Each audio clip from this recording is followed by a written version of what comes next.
Johann Sebastian Bach's lifetime work was actually the writing of cantatas. We know his wonderful organ pieces. We certainly know his instrumental music, even though there is not nearly as much of it. But Bach, in his lifetime, probably wrote 300 or more cantatas, each of which are about 20 minutes long. Bach lived from 1685 to 1750, and at the absolute height of his powers, when he was in Leipzig in 1734, he wrote 6 cantatas that fit together into a whole, which is called the Christmas Oratorio. The Christmas Oratorio is a wonderful piece, and I can't tell you how I love the way it starts. How many pieces start with just the timpani playing by itself? Well, the Christmas Oratorio does, and it's a signal motif that says, wake up. The timpani goes, a little fanfare motive. And it's interesting to me, the orchestra wakes up one at a time. First the flutes, they wake up. And then the timpani plays. So then the oboes wake up. And then the timpani comes back. And now the strings come in, and this is so magnificent. It starts at the highest note possible. And it comes down, rip-roaring through the strings, passed over to the violas, then the cellos, and then the bass, and of course the double bass that plays down the extra octave. There's this spectacular 5-octave scale that takes place in the course of 4 measures. And in the rip-roaring fast tempo, it's a picture of God crashing down from heaven above to earth below. And that's the first beginning of the Christmas Oratorio. Like I said, the Christmas Oratorio was actually 6 cantatas written for Christmas. Christmas Day 1, Christmas Day 2, Christmas Day 3, the Feast of the Naming of Jesus, or called the Feast of the Circumcision, the first Sunday in the New Year, and the Feast of the Epiphany, 6 cantatas. On the first Sunday of the New Year, we get cantata 5. First of all, let's talk about how the piece is put together. In this particular cantata, Bach features the oboe d'amore. The oboe d'amore was one of Handel's favorite instruments, and it's not an instrument that we use very much in the modern orchestra today. If you think of the regular oboe, it's this big, and if you think of the English horn, it's this big, and the oboe d'amore is kind of in the middle, and it has a little bell-shaped bottom to the thing. And it has a beautiful, dark kind of sound that Bach so loved. The text is, Ehre sei dir Gott gesungen, honor be sung to thee, O Lord.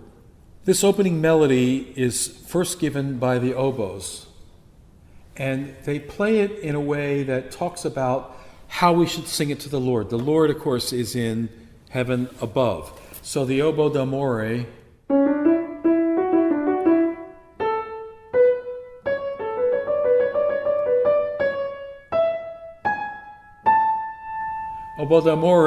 directs our attention to where praise should be sung. It starts way down here and ends way up here.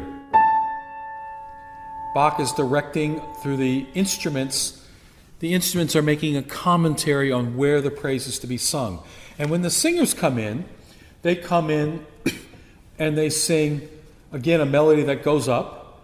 But when they get to the word Lob, which is German for praise, there again is this wonderful kind of exuberant quality to the word Lob. It goes upwards, and it goes up in a way that is kind of eager to do so. So you would think 1, 2, 3, ba ba ba ba bum bum bum, perhaps. But Bach goes 1, 2, 3, ba ba ba ba ba ba ba ba ba ba ba ba. He kind of leaps in a little early because there's an eagerness in giving the praise. And again, the word Lob goes up.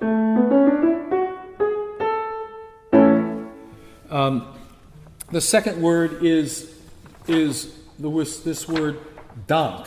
And again, in the word Dank, that comes with the word praise, we have this kind of lightness, this quality of thanks that goes upwards. Now, why do we call this a Christmas Oratorio instead of just 6 cantatas? There's one reason and one reason only. It's because the tenor soloist is given a name, and he's called an evangelist. The tenor soloist sings the text of the Bible that tells the story. And for that reason, to differentiate it from the other cantatas where all the singers are just called soprano, alto, tenor, or bass, we call this an oratorio. Bach was a deeply, deeply religious person, and in fact, he was what's called a pietistic Lutheran, almost a heart on your sleeve, very profoundly religious person. And so in this Christmas story, at this point of the story, is when King Herod is saying that all the newborn babies have to be killed. This is a very awful, awful, sad thing. And at this point in the story, we have this.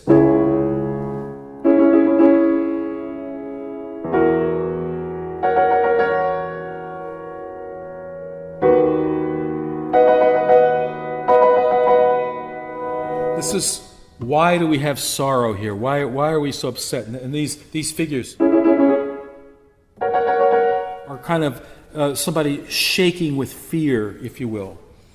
Well, the tenor sings. This is pietistic Lutheranism in Bach's time in a nutshell almost. We had to have the sacrifice of Jesus, if you will, to have salvation, to have Easter Sunday. We had to have these negative parts of the story for the ultimate good outcome. So at this moment in the story, why do we have sorrow here? Tenor then says there's much to rejoice for God's own plan to gain the sinful world's salvation. And he transforms those figures to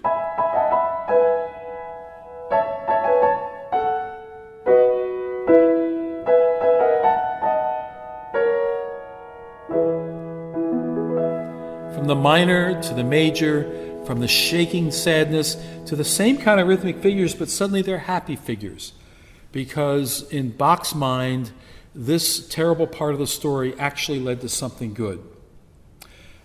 This is a wonderful cantata within the Christmas Oratorio, as they all are. And I hope that you'll have a chance to come listen to it. It's well worth it.